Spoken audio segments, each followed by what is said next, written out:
Be thou my vision, Lord, and my heart. Lord, be all else to me, say that thou art. Thou my best Lord, by day or by night, waking or sleeping, thy presence my life.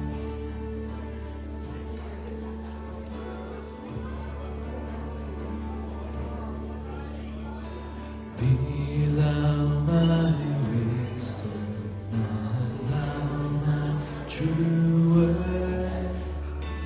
I ever with thee, and thou with me, Lord. Thou my great Father, and I thy true Son. Thou in thee dwelling, and I with thee one.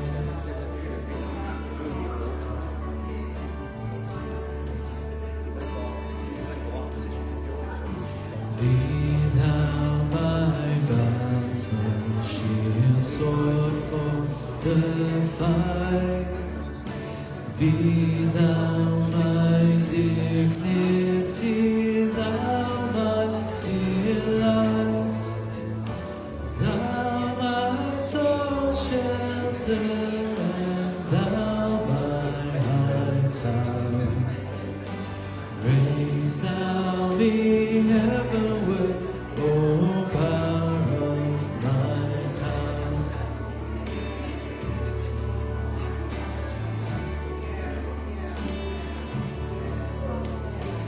Riches I heap not, no man's empty praise.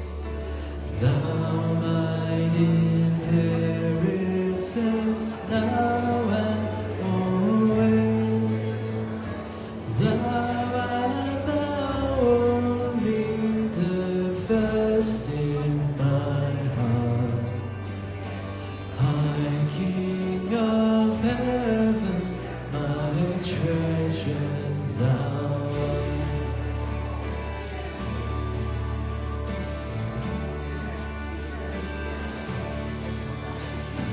High King of heaven, my victory won. May I reach heaven's joy so bright, heaven's sun. Heart of my own heart, whatever before, still be my vision, O ruler of all.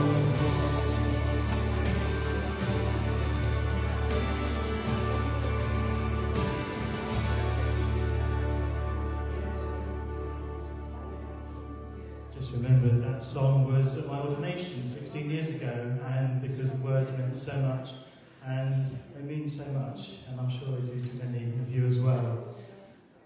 Can everyone hear this? Is this loud enough? It's okay? A few notices, and so good to see you here this morning as well. I had so many messages from people saying they were going to be away, which is fantastic. They're enjoying doing different things, and I'm well. There's lots of people who are going down with various things, and if they're watching online, we're missing you, we're thinking of you. But so good to see all of you today.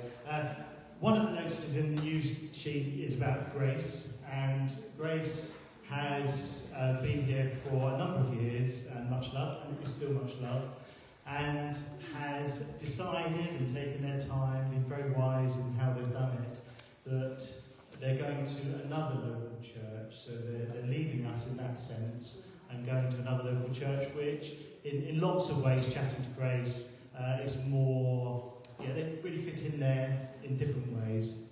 But I must say this about Grace, and I said this to Grace myself, is that focusing on the positive rather than the negative in things, that I said, Grace, I reckon you're in the top 10% in how you've left a church. And really, really, really she is. We're still in fellowship, we're still in conversation. This was over coffee with Kate and me. And the maturity and the wisdom in how she left the church. Wow. Wow. We learn a lot from you, Grace, and we have learned a lot from you. Next Sunday we have Peter coming, another Peter. And Peter is a pastor who is from Brighton, but also at Bloomsbury Church. So one of their churches meet in Bloomsbury up in London. And the focus within our series, we're doing this series at the moment, many of you know, we're different, we're the same. And so many ways in life that we are different to each other, and it's good to learn about that difference and understand it better. But we have a common humanity as well. We're saying we all want to be loved. Who wants to be loved? We all want to be loved. And Peter's focus is in the interview, and hopefully during the sermon in some way, will be on trans, intersex, and non-binaries. So something which is so important for us to learn more and more about. Today's theme is divorce. And just doing a hands up, we're not going to do a hands up now, but a hands up last week, how relevant it is for many people within this church. And again, hoping that we're going to get a better understanding, a deeper understanding, and even more compassion and empathy. And our two brave volunteers today, Sue is going to come forward shortly, and also Maureen is going to come forward, and we're going to hear a little bit from them. Can we show, actually, let's show them our love right at the start. And you should know, you might know this date already, but we have a wedding coming up in this church in September, the 7th of September. And Manny and Steph, who are, getting excited. We're planning things already at this stage and got a few more bits to do.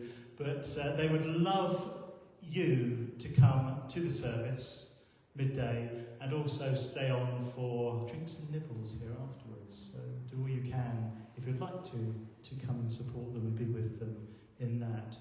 I feel a bit silly announcing this next one. Beach days. As a church, we don't over-organise things. We tend to do things in a very kind of like, we're going here, would you like to come along? And we do that with the beach day thing. Very accessible. We usually go in front of Coast Cafe, so people who have a car can drive there, or they have pavements for mobility. And some people will go paddleboarding, some people will go swimming, but it's not compulsory. You can bring a picnic, have a coffee. But we're going to get some dates. Going to check the tides, that's important. And we're going to get some dates out to you soon. Let's read from Psalm 52 together, if you can see these words on the screen. Let's say these words together if you'd like to. But I am like a tree, flourishing in the house of God. I trust in God's unfailing love forever and ever. For what you have done, I will always praise you in the presence of your faithful people, and I will hope in your name, for your name is good.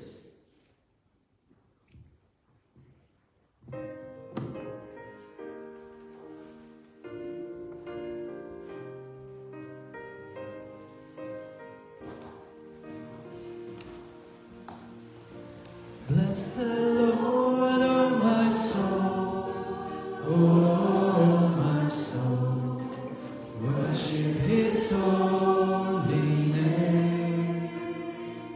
Sing like never before, oh my soul, I'll worship your holy name.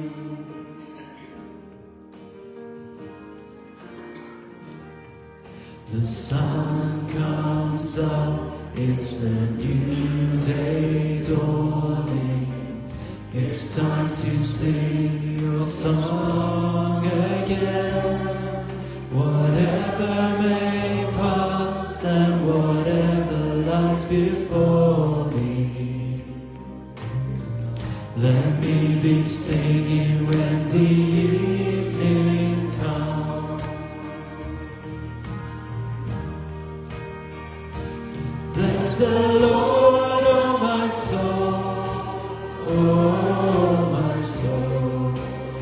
worship His holy name. Sing like never before. Oh my soul, I'll worship Your holy name.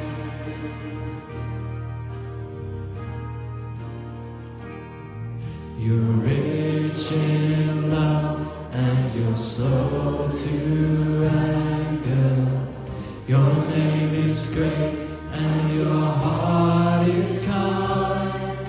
For all Your goodness I will keep on singing. 10,000 reasons for my heart to find.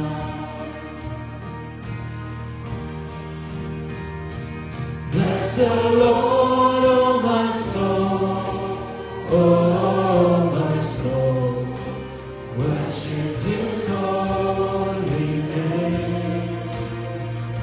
Sing like never before. Oh my soul, I'll worship Your holy name.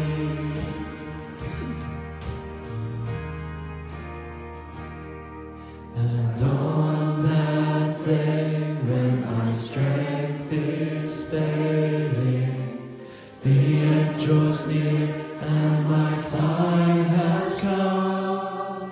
Still my soul will sing Your praise unending.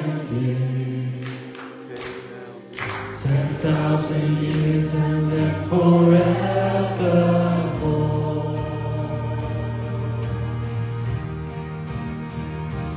Bless the Lord, oh my soul, oh my soul, worship His holy name. Sing like never before. Oh my soul, I'll worship Your holy name. Bless the Lord, oh my soul, oh my soul, worship His holy name. Sing like never before. Oh my soul, I'll worship Your holy name. Yes, I'll worship Your holy name. Yes, I'll worship Your holy name.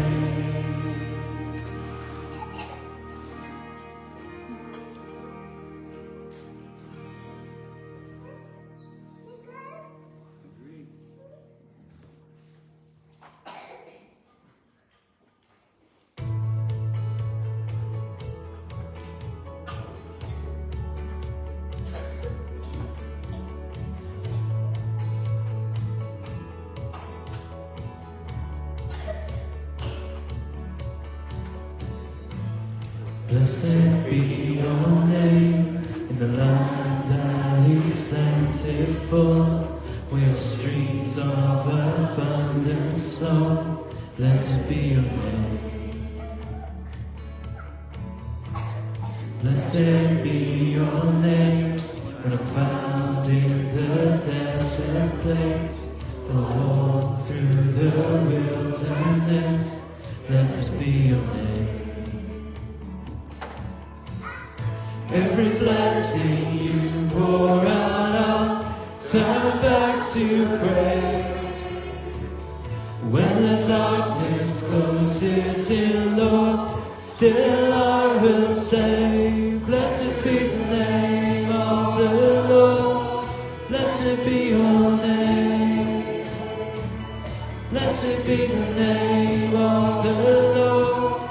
Blessed be Your glorious name. Blessed be Your name when the sun shining down on me, when the world's all as it should be. Blessed be Your name. Blessed be your name. On the road marked with suffering, let us bring in the offering. Blessed be your name. Every blessing you pour out, I'll turn back to praise. When the darkness closes in, Lord, still I will say, blessed be the name of the Lord. Blessed be your name. Blessed be the name of the Lord. Blessed be your glorious name. You give and take away. You give and take away. My heart will choose to say, oh, blessed be your name. You give and take away. You give and take away. My heart will choose to say, oh, blessed be your name. Blessed be the name of the Lord. Blessed be your name. Blessed be the name of the Lord. Blessed be your glorious name. Blessed be the name of the Lord. Blessed be your name. Blessed be the name of the Lord. Blessed be your glorious name. Please have a seat. Should we go alphabetical? Maureen, would you like to come forward first? Have a seat. Let's show our love and support. Thank you for volunteering. Arm twisted up your And we've already said, be as open or don't feel you have to share anything you don't want to. But the subject today is divorce.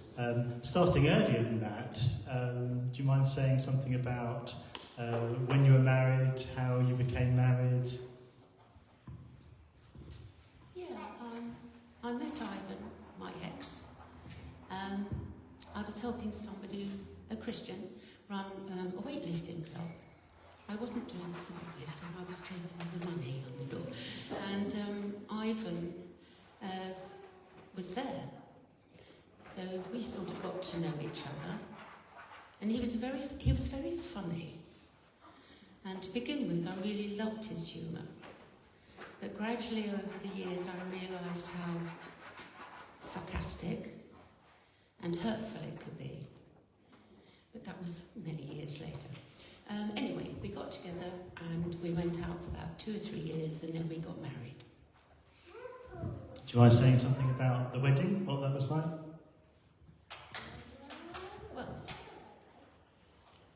Well, yes, again, I was already starting to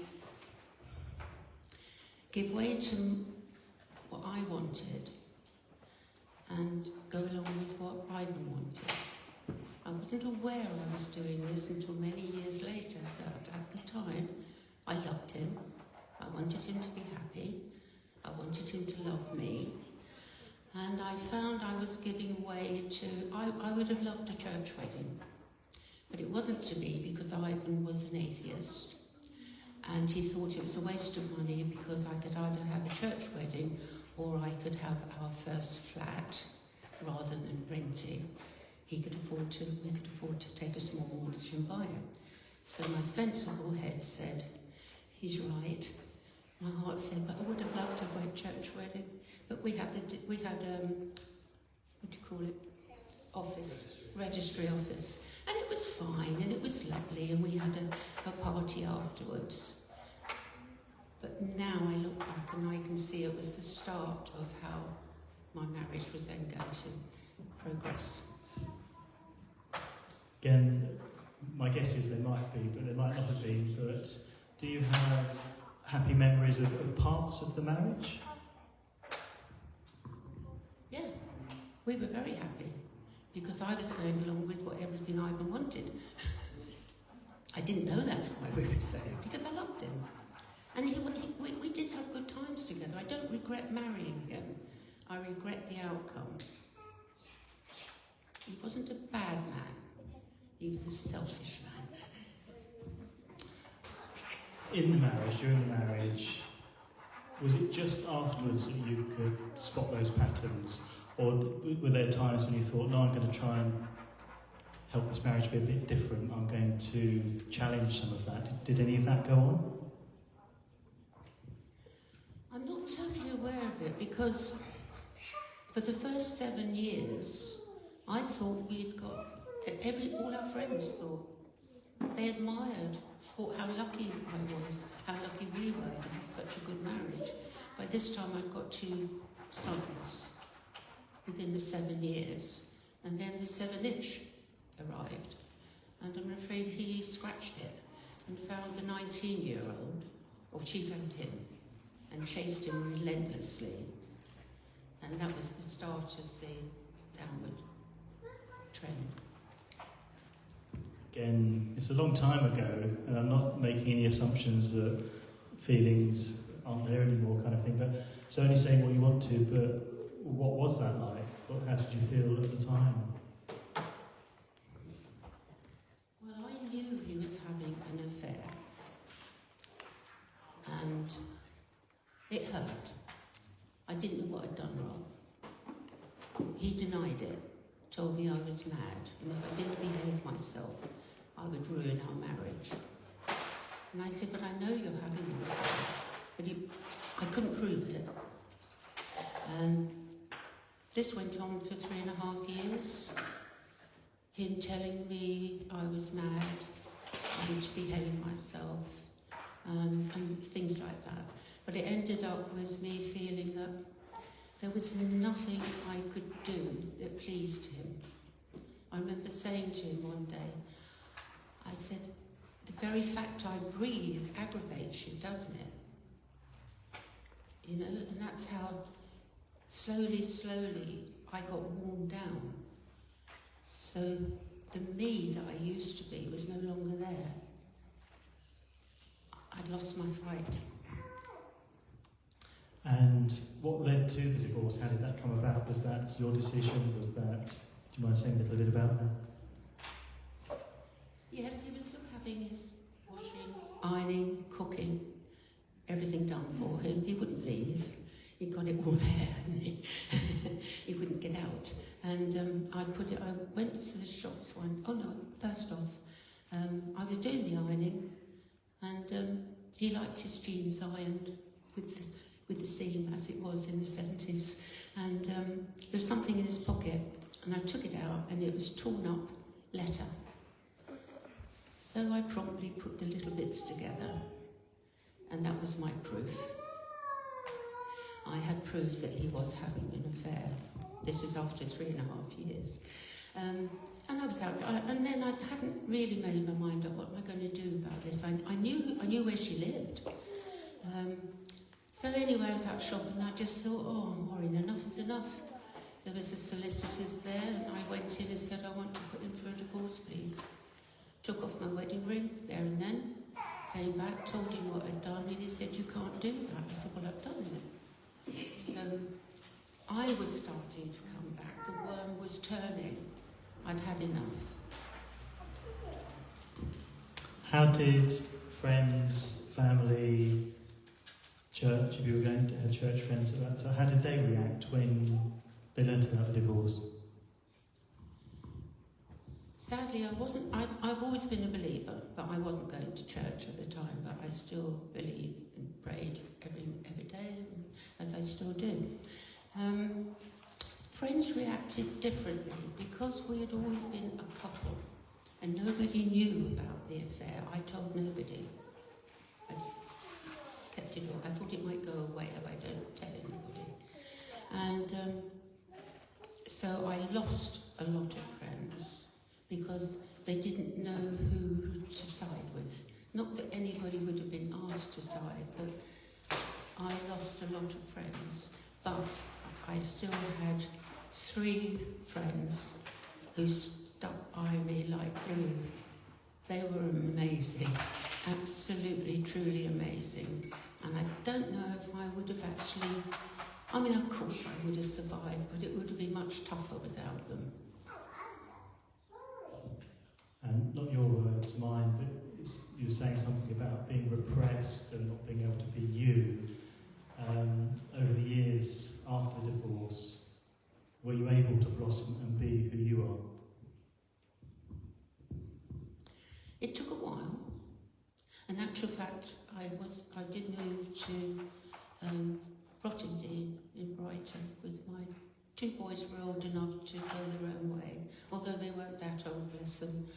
Dean was 21 and Lee was 19. They were still young, but Ivan, he wanted the money, so we had to sell the home, and at that time, women weren't treated quite as well. After divorced, women weren't treated as well as they are today, thank God. And I had no choice, so I moved with Zena down to the coast and settled in there. And I'm losing track here. What did you ask me? In marriage, you weren't able to be who you are, and over the years after that, not at first, but after a while, you were who you are. Yeah, I think I was still living with the sorrow of it, and the backlash of being sort of basically downtrodden. And then I joined a church when I got to Rottingdean, and in one of the services, it was a healing service, and didn't go down the front. I had friends either side, and I just asked if they would pray for healing to take away the knot. I literally still had a knot in here, and it went. God is so good. In that, whilst they were praying, I could just feel that all lift. And from then on, I could actually get rid of the anger. That knot was still there. I know it was anger and hurt and everything else that goes with a divorce. And I was working, and I ended up getting a very good job. And by this time the children were old enough for me not to have to worry about getting them to school and picking them up. Sadly, they were latchkey kids, but they were good latchkey kids. As far as I know, I'm still finding out stuff that they did that I didn't know they did, even today, and they're in their 50s and nearly 60. So, yeah, whenever we get together, they say, "Oh, do you remember the time?" And I say, "I didn't know you did that." "Oh, yeah, well..."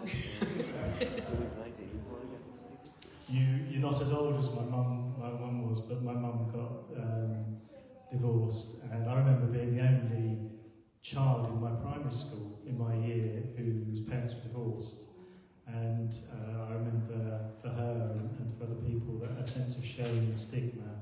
Did you ever experience that sense of shame? Could you say a little bit about it?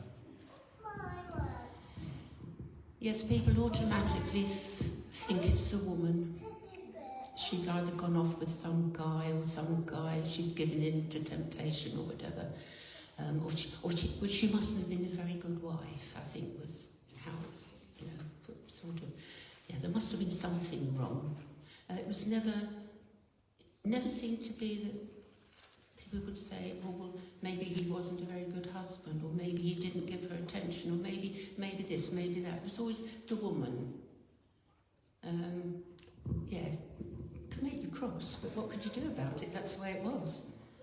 So I don't know what else to say about that. And I think you mentioned, if not an interview then before, it was 39 years ago. How many years ago was it, the divorce? 49 years ago. And looking back now on the time since then and what led to it, where are you with it now these days, looking back? Well, I suppose I've got so used to now being in control of my life and my children's life. It's not all about me, it was all about them. What was going to be the best for them. And the best for them was for me to get away from the dad, which is why I put in for the divorce. He fought it, so it took 1.5 years for it to go through. So it was 5 years, and in total I was married to him for 12 years, 5 of which he was having an affair. So, yeah, pretty good odds. But after it all, I thought, well, you can either go under or you can fight this. I'd been taught with my mum, you work. So I had an opportunity to live off the state or go to work, so I chose work. So I had to choose work because my children were young. At this time I got just over 2, 6 and 9-year-olds. So I chose to work in a pub, which was at the top of the road. It was a private pub, privately owned, really nice, lovely couple owned it. They took great care of me, and that meant I could get them all to school and I could rush quickly and pick them all up from school. So that worked really well, but until they were old enough for me to then do full-time work. And then I did various jobs, but it was always what was best for them. I didn't want anybody else bringing them up. The only time somebody else did was when Mum would come over holiday times and live with us and take care of them while I was working. I mean, she did amazing, stupid things. Going off to get her.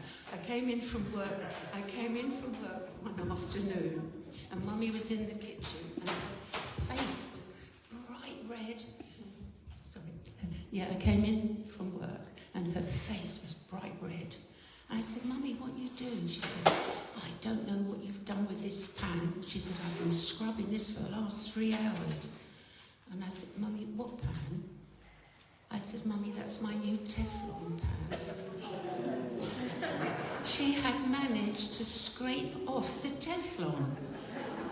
Talk about strong Irish woman. I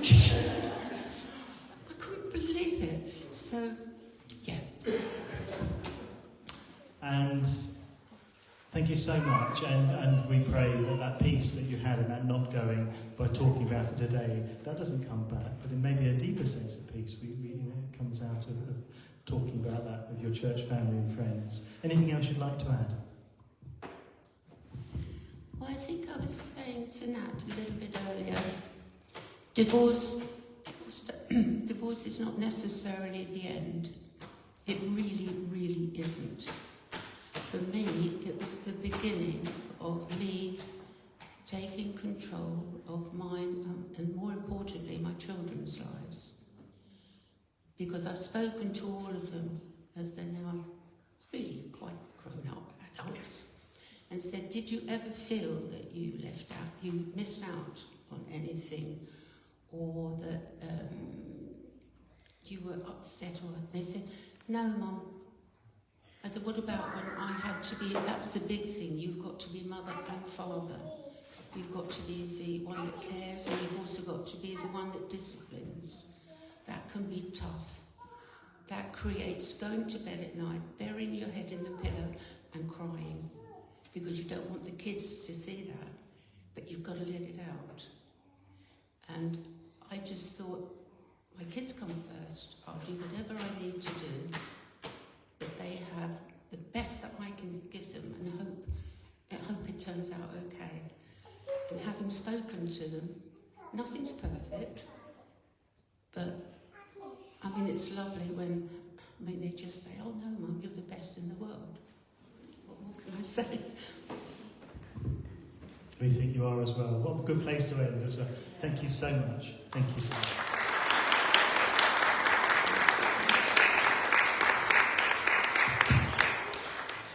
Sue, our support and love as well.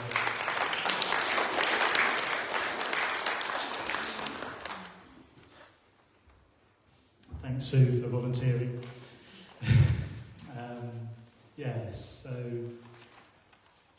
you've been part of this church for many, many years. Did you get married in this church? Yes. Do you mind saying this? So your marriage, your first marriage, say a little bit about that, who it was and when it was and how old you were, all that stuff. Yeah, I was 22, Michael was 22, and on the 20th of August 1977 we walked out of that door there, having signed the register, and went off into the sunset. How did you meet? How did you get on? What did you like about him? What did he like about you? We were in a play together. The Worthing Girls High School and the Worthing Boys High School used to get together and do a play. And one year I was in it, and so was he, and that's where it started. And because I know a little bit about you, you shared a little bit about with me already. So the marriage didn't last, and you said you don't mind saying a little bit about how long it was and where things went wrong and what led to divorce. Do you mind saying a little bit? It's all down to me. I just left a trail of destruction, I'm afraid. It's not funny, but yes, after a few years he was working in London and away a lot, and I got a bit bored, I suppose. That's very naughty of me, and I know it's my fault.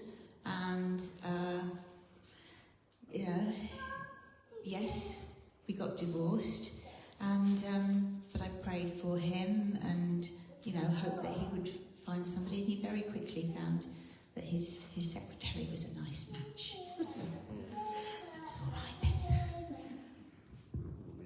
So you're part of this church then. How were church and family friends towards you at the time? Well, that was a bit horrific because people who got divorced usually left the church and went somewhere else. And the easiest thing to do would be to hide and go somewhere else. But I thought, no, this is my church, and I need to be real. And I believe that God forgives, and I believe that God is faithful, and I trust him. So I thought, right, I'm going to stay. And so I stayed. And everyone was very nice. I was going to ask you that one. Everybody was very nice. How were people helpful, if they were helpful?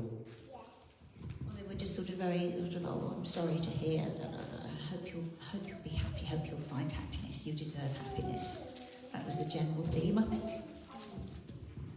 And you met somebody else. Do you mind saying a little bit about that and how you met and who that was and how that went as well? Dear, I talk about a trail of destruction. Yes, I met my son David. He's 38 now. Gosh. And I met his father at a school I was teaching in Ashford in Staines, Middlesex. And I met this chap we had a tramps ball that was to raise money for charity. I just thought he was hilarious. So, yeah, that was our meeting. And the good bits about that marriage, and then how it finished? I don't know that there were very many good bits, because I think I was on a rebound, and also my brother had just been killed in an accident, and so I don't think I was actually thinking straight. I think I was very, very affected by that, and by the divorce and everything, and I think I just sort of put it all to one side and just sort of merrily, carried on, which was not really the right thing to do. But if I hadn't, then I wouldn't have my son, so I can't really say that. Just going to name this, how thankful we are to Sue, because it's very easy to come forward and be interviewed when it's a victorious testimony, but Sue knew it was up for being very open and opening up her life to us more. So, thank you so much for that. What's the next part of the story? Dear, I can just imagine people walking out. The next bit was that David's father didn't really want to be a father. Very nice chap, but he didn't want children. And at the time I was told I couldn't have any, so that was all right, that's fine. But I did desperately want children. And then somehow, I don't know how, it happened, and he wasn't very happy about that. And when David was 18 soul. I think he'd sort of had enough, really. Well, I don't know. I'd had enough of him having enough, to be truthful. I had had enough of him not doing what I wanted him to do, not helping and all the rest of it. I'm not going to slag him off. Self-control. And Danny, so the first husband that Kate and I met, and yeah, do you mind saying a little bit about the good bits, but only the bits you want to, and yeah, maybe the not so good bits, but whatever you feel comfortable. You know that talk that Peter did about walking along the road and falling into the hole, and then walking around and walking around the hole, and I just found all the holes. I did. I just seemed to like getting out of a hole, I don't know, but yeah. So I thought, right, okay, fresh start, and I will go to Romania and I will help, because the Romanian Revolution had just happened. The news about all the orphanages and what a dreadful state they were in was there. And David Iliff, who some of you might remember, said, "Why don't you go?" And I thought, oh yeah, okay, I'll go. So I went and did some work over there. While I was over there, I borrowed a car from the pastor I was staying with, and it broke down. And Danny came along and mended it. And the first introduction I had to Danny was I was driving, he was in the passenger seat with the door open, looking underneath the car as I drove along to see what the matter was, and he mended the car, and then he cut the pastor's hair, and then he laid some carpet, and I thought,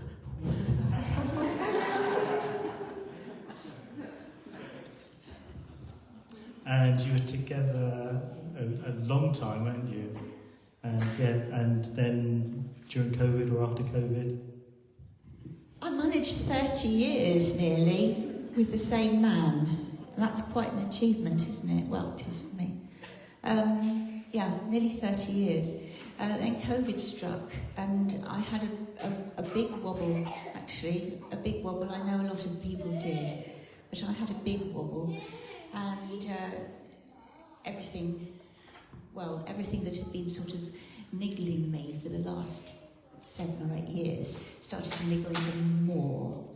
And I just couldn't stand it, so I just had to disappear. So I disappeared, went to stay with a friend of mine, and who's gay, Piers, some of you know him. Yes, and I had already met Jeff, who I'm with at the moment, who is absolutely wonderful. And I suppose he encouraged me to get free. I think that's what the idea was. And yes, so that's what happened then. And Danny is very happy with his childhood sweetheart. So again, I prayed for him. I thought, oh Lord, I can't cope with this destruction. And the Lord was gracious enough to put him back in touch with his childhood sweetheart, and they're together. So that's nice. We love your humour, and I've got a feeling that your humour has kept you sane over the years. But putting that almost aside, how kind have you been to yourself over the years with this story? How kind have you been to Sue? I don't do kind to Sue, I don't think. No, I'm quite sort of self-deprecating, really, and maybe I shouldn't be. But I think I've worked out that it's safe to be fat. It's safe to stay fat. That's what I need to do. And anything else you'd like to add to what you've said? Yeah, this church, everybody has been absolutely amazing over the years, and I think I was just sitting there listening to Maureen, and I thought, I think that I've been quite brave to stay here through all the trail of destruction that I've caused. I've tried to stay with my faith, stay true to God, and I have been very sorry for times that I've fallen in the holes along the road, and I've been so grateful for the forgiveness that's been shown to me and the sympathy encouragement. Thank you very much. Thank you.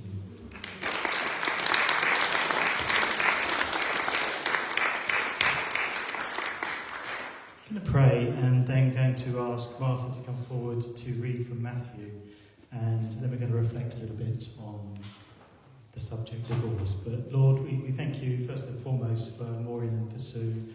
We pray that they are able to be kind to themselves. We thank you for the security they feel amongst this church.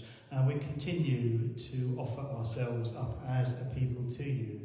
Pray that your Spirit continues to draw us closer to you, closer to each other in love.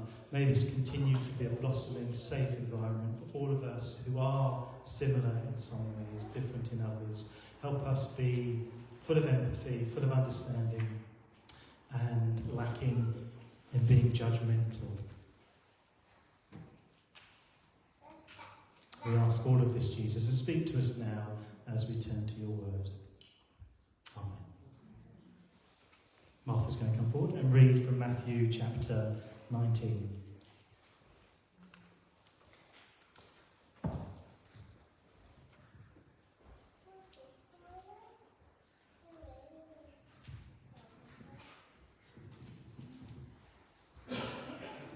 The reading is Matthew 19, 1 to 12. When Jesus had finished saying these things, he left Galilee and went into the region of Judea, to the other side of Jordan. Large crowds followed him, and he healed them there. Some Pharisees came to him to test him. They asked, "Is it lawful for a man to divorce his wife for any and every reason?"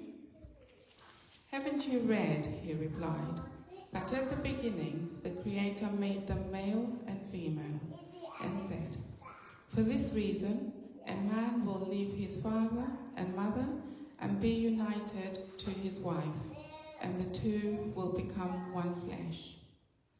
So they are no longer two, but one flesh. Therefore, what God has joined together, let no one separate." "Why then," they asked, "did Moses command that a man give his wife a certificate of divorce and send her away?" Jesus replied, "Moses permitted you to divorce your wives because your hearts were hard. But it was not this way from the beginning. I will tell you that anyone who divorces his wife, except for sexual immorality, and marries another woman, commits adultery." The disciples said to him, "If this is the situation between a husband and a wife, it is better not to marry." Jesus replied, "Not everyone can accept this word, but only those to whom it has been given. For there are eunuchs who were born that way, and there are eunuchs who have been made eunuchs by others, and there are those who chose to live like eunuchs for the sake of the kingdom of heaven. The one who can accept this should accept it." After the reflection, I wanted to extend the interviews. That was so interesting. So thankful for that. So we cut out some songs, but I'm wondering, I think the ending for the service after the reflection is going to be a soft ending. So maybe we could have 2 or 3 songs as people go to coffee, if people have to leave. So there will be songs. And maybe some of you will want to sit in silence at the front and reflect, or come forward for prayer as well. So divorce. Anybody understand that passage really easily as well, by the way? Complicated. I want to be sensitive today because this is more about me offering some thoughts. I'm not an expert on many things, especially on this. And I do recognise that it can be painful, even if divorce happened years ago. And I know that from my mum, the stigma and the shame divorcing when I was about 3, so about 30 years ago. A long time ago, 55 years ago. And in those days when the man would stay in the house and get the house, and his wife would have nothing. And I know the sense of regret my mum had, and shame that stayed, even though we said, no, stayed to the end. Let's do a quick overview of a very complex passage. So the Pharisees, Jesus was moving down from Galilee towards Jerusalem, and some of the Pharisees, the teachers and the Pharisees, came to meet him, and they came with this first part of an Old Testament law in Deuteronomy 24. If a man marries a woman who becomes displeasing to him because he finds something objectionable, another translation of the word indecent, about her, and then the second part, which they go on to after Jesus' reply, which they're not very happy with, and he writes her a certificate of divorce, gives it to her, and sends her from his house. The key thing to recognise is that they came to test Jesus. There was not sincerity or much sincerity in this. The first part of that law was a heated debate in Jesus' time. What does displeasing to a man mean? And one camp said, actually anything that was displeasing, and at the level of cooking, if his wife's looks became displeasing, very open, you could divorce. Very simple. And another camp said, no, let's focus on the indecency. And then the big question was, what constitutes indecency? Was it adultery? But hang on. The punishment was stoning for that, but some kind of sexual immorality. The trap was, whatever Jesus said, he would alienate one side or the other. If he was more open and more liberal, then he would alienate one side. If he was more conservative, he would alienate the other. Jesus, in his wisdom, does not answer their question initially. I sense his irritation in what they are doing. Basically, he goes on to say, you're all missing the point. You're looking for technicalities, for wriggling out of marriage. So Jesus goes right to the heart of the issue. And interestingly, his very, very, very high view of marriage. He goes back to Genesis, where we hear that a man leaves his parents, a couple come together, they are united, they are one. Very theological language this, because they are reflecting the unity, the oneness of God, Father, Son and Holy Spirit. The covenant love within the Godhead is reflected in marriage. A very, very, very high view of marriage.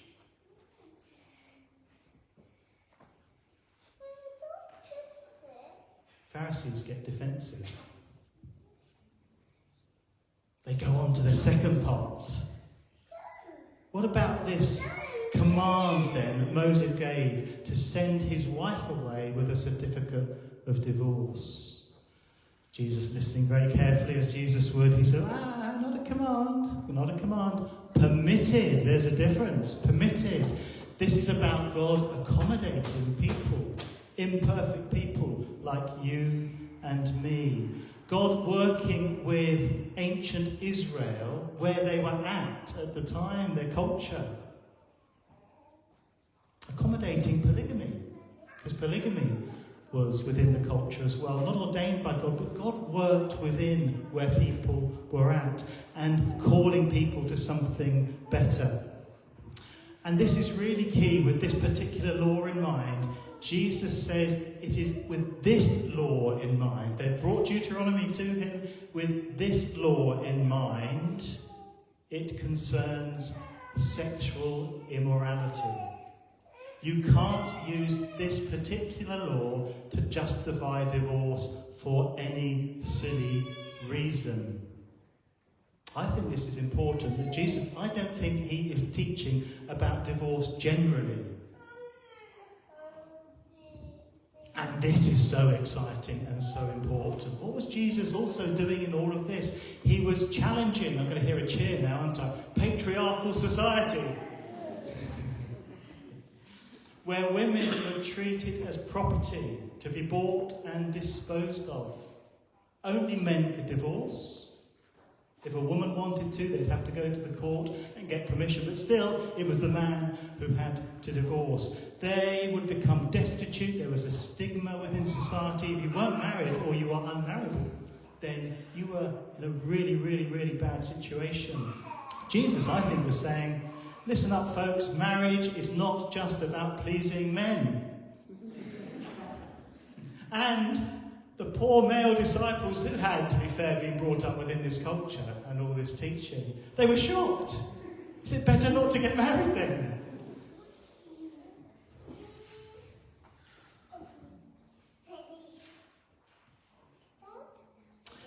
Jesus had such a high view of marriage, a covenant view. When I am doing marriage prep with people and taking a marriage, I find the focus on covenant or contract so helpful. I have a really, really, really high view of marriage. I have a really high view of marriage. And I encourage people to think about marriage in terms of covenant. A contract is when you do this for me, I'll do this for you. If I don't do that for you to your satisfaction, or you don't do that to me for your satisfaction, the other way around, then we can just break the contract. Hasn't been fulfilled. A covenant is we're in this together for thick or thin, through sickness and health, for richer and for poorer. It is reflecting the covenant within the Godhead. Other-centered love, a unity. And within this high view of marriage, what does it bring? I think it can bring stability for the couple. It can bring security, to be yourself, to grow, not to be repressed. It is, I think, as Genesis is getting at, when it goes well, such a good environment for children. It's healthy for society, less disruption in society. I have a high view of marriage. But what is a healthy marriage? This is the question. What is a healthy marriage? Because all marriages are mixed. None are perfect. There are seasons within marriages. People change. The question is, do you grow together? Do you give your partner freedom to grow? I love the psychotherapist Esther Perel says many of us will have 2 or 3 marriages in life. And if we're lucky, we're with the same person. Changes, different seasons. I think it's healthy if there is more owning of our own personal stuff within the marriage and less projecting it onto our partner. The blame game. It's all about you, all about you. I'm innocent in this. Sometimes there is innocence, and it is all about them. But actually, it can be a game that so easily comes into any marriage. Avoiding codependency, avoiding an unhealthy closeness, where you do everything, you think the same, you eat the same, you dress the same. That could be an example of it. Where there's equality. It's not always one person giving to the other. I often wonder when I hear the phrase, we never argue in our marriage, thinking, I think one of you might be giving in then. Learning, this is the key thing. Marriage, I think, is one of those key ways in which we can learn to be other-centered, less selfish. Kind of, you have to learn, you don't have to. There's an opportunity to learn about the other person and what's good for them, what's good for you together. Both working at problems. Because there are problems, aren't there, in every marriage? And one part of the couple cannot solve the problems on their own. It has to be co-working together, and that doesn't always happen. It's sad, isn't it, when one person is almost dragged to couple counselling when things get really bad. They begrudgingly go if they go. It has to be 2 people wanting to acknowledge the issues and do something about them. Communication. Communication is so important within a marriage, and recognising that we all communicate in different ways and we have a different love language. I still laugh at the marriage prep course that Kate and I were on, and we were talking about the different love languages. Some people it's physical, some people it's words, some people it's service, some people it's giving gifts. And I said, within our marriage, neither of us are into giving each other gifts. And Kate said, aren't we? learning, and having fun and laughter and humour within a marriage. I don't know what we would do without all of that. A healthy marriage. But is there a time to divorce? Again, I have a really high view of marriage. When I'm marrying people, my own marriage in general. But there has to be accommodation. In the same way that God accommodates. Even in the Old Testament, there was divorce going on. You could divorce. And actually, interestingly, I found it interesting, out of the 613 laws in the Old Testament, only 2 were on divorce. The one we've already looked at. And then in Exodus 21 it says this: if the man marries another woman, he must not deprive the first one of her food, clothing, and marital rights. If he does not provide her with these things, she is free to go. Again, some protection within our imperfect societies for women, and the freedom to remarry, so crucial. So today, if you want to use that principle, when there is neglect, when somebody within the marriage is ignoring the covenant promises, permission. Wider than this, within the New Testament, so Jesus wasn't just narrowing it down, he was answering a specific question. In the New Testament, Paul, the Apostle Paul, goes wider in 1 Corinthians 7, says, if an unbelieving wife or husband, so somebody who's not a Christian, leaves the marital home, let them go. Let them go. If there's abandonment, and again, you could, if you wanted to, use that as a principle for today. Either literal abandonment, or a couple stays together, but within the marriage, one of them abandons, goes their own way within the marriage, and gets unhealthy. But actually, whatever laws you might choose or might not choose to come down on, we are not in the age of law. Since the coming of Christ, we are in the time of grace.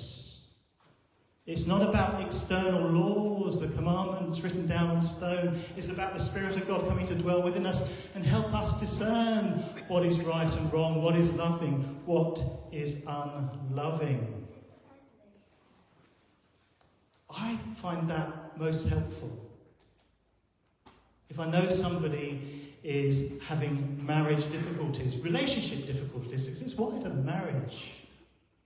If somebody is wondering about splitting up, what is the most loving thing for you to do?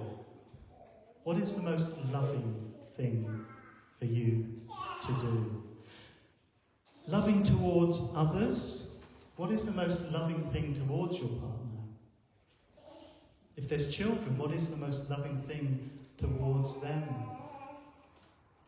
But don't forget, what is the most loving thing towards yourself and to God? Love others as you love yourself. This is why it is so hard to discern. It's so hard to discern. Finding wisdom in this is so hard, and it can only be found if the person, the people are honest with themselves, because there's a lot of kind of like we can kid ourselves of anything. When there's self-reflection, honest self-reflection. Friends are great, aren't they? But sometimes if friends just tell you, oh, you're just in the right, they're in the wrong, it might be true, but it might not be. It might not be very helpful. Self-awareness is key. And because it's so hard, no wonder churches have often fallen back on going back to law. These are the rules, this is what you can do, this is what you can't do. It's much easier that, isn't it, than actually, look to God and try and discern together. Overall, recognising a high view of marriage, but this is the ideal that Jesus is referring to. This is when the kingdom comes in fullness kind of thing. But we are not there yet, we're in the in-between time. So there is allowance within the heart of God. Why couldn't there be? Why wouldn't there be? Because life is messy. When there is little or none of those things that I touched on and other things that describe a healthy marriage, The other thing that came to mind is when you think about the repression, the enforced repression of people who are gay because of societal pressure, church pressure, family pressure, and for those who actually recognise, maybe they knew all along, but not for all, that they're gay but they're within a heterosexual marriage. Should they continue to deny who they really are? Such wisdom needed, but surely there is freedom as well. I think it's also important to recognise within this reality, real stories, that whatever the rights or wrongs are for some people, there are restrictions and barriers to be able to divorce, to separate, to leave a partner. But like in the Old Testament times, the patriarchy that still remains, the financial control that some people have over their partner, when they're from within a culture where there is still a lot of shame to do with divorce, stigma within church. Oh, we have caused so many problems, as well as doing good things. People need extra love and support and understanding from church. Fourthly, just crack through, it's important to name the potential, not necessarily the potential costs of divorce. Those of you who have been there know this already. Maybe they're obvious, maybe some of them aren't so obvious. To our partner, being honest about potential costs to our partner, maybe not. Being honest about the potential cost for you, because although I was thinking you talked about it with such love and grace and humour and peace and gentleness, but I know the cost as well on people who divorce. On relatives, in-laws, when they have become very fond of a partner and it ends. And I would say, really importantly, children. And I can talk about this personally because I am a child from a divorce, and this isn't a joke. Having an absent father for me and all the kind of rubbish that goes along sometimes with a divorce, that's why I needed all the therapy that I've had over the years. Doesn't go away either. The trust issues, the abandonment issues become softer. There can be some healing, but there can be a real cost. I want to quickly add to that, but it is not a hopeless situation. But we need to recognise that our children might need to talk to you, to somebody else. They might need help at some stage. And the importance, and sadly within our situation, it wasn't always the case, try not to poison your children with what you say, how you are. So hard, it sounds easy, but it's so hard. The other good news is, I honestly think, and I'm going to risk being self-centred here, that my character, whatever my character is, has been shaped by coming from that background, and I celebrate that. There is redemption in any situation in God. I love this as well. Sometimes in church we think it's all about rising, rising, rising, purity, purity, purity. Where does God often meet us the most? It's within our mistakes and mistakes of others, not in perfection. And thank God church can be a place of healing for the pain of divorce and separation from people who have left abusive marriages. And also, it feels important to say there are costs of not divorcing too for some people. Staying married when there is abuse, when there's neglect. And sadly, there has been lots of dodgy pastoral advice and dangerous pastoral advice over the years about, no, you need to stay together. Life after divorce. Is there life after divorce? Thank God, God is a God of second chances and third chances and fourth chances and infinite chances. But I would say, pastorally, I would say if somebody asked me, they don't always, but if they would, it's healthy to have learned from a previous marriage, to improve the chances of another marriage being healthier, owning what we need to own, if there is anything we need to own. Spot negative patterns in our lives when it comes to relationships. Maybe there's an overemphasis on romantic love. Romantic love's great, isn't it? But it's not the be-all and end-all. Do we play the blame game? Questions like that. Do I need to grow in other-centeredness? If your answer to that is no, you're deceiving yourself. We all need to grow in other-centeredness. Richard Rohr says, with marriage in mind, the inability to selflessly give yourself to another person is the ultimate relationship downfall. No matter how much you may try to ignore it, there is no escaping that fate. Let me draw this together. I have a high view of marriage, but we have a God of grace. If in doubt, err on the side of grace. I don't think I'm going to be standing before God one day and God saying, I wish you'd been tighter on the rules. You're a bit lenient on trying to love people and find grace.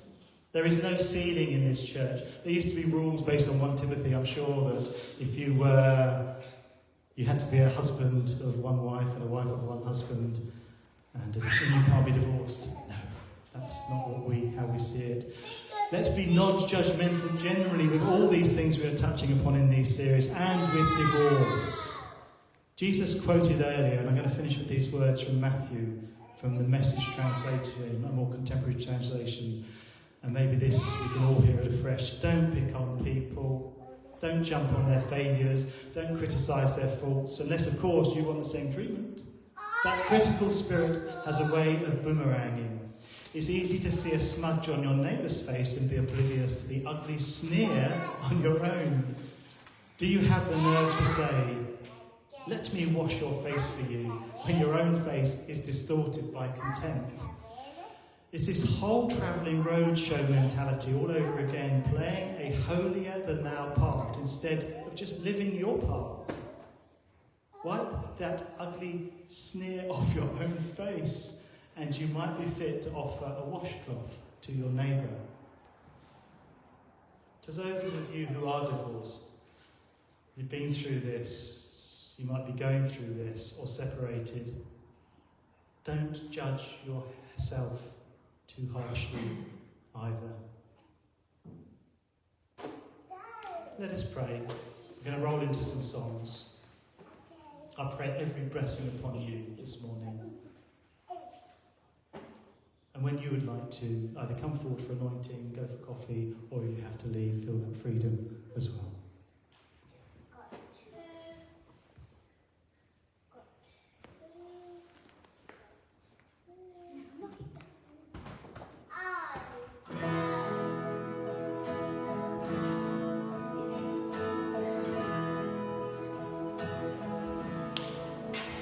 Here is love, vast as the ocean, loving kindness as the flood.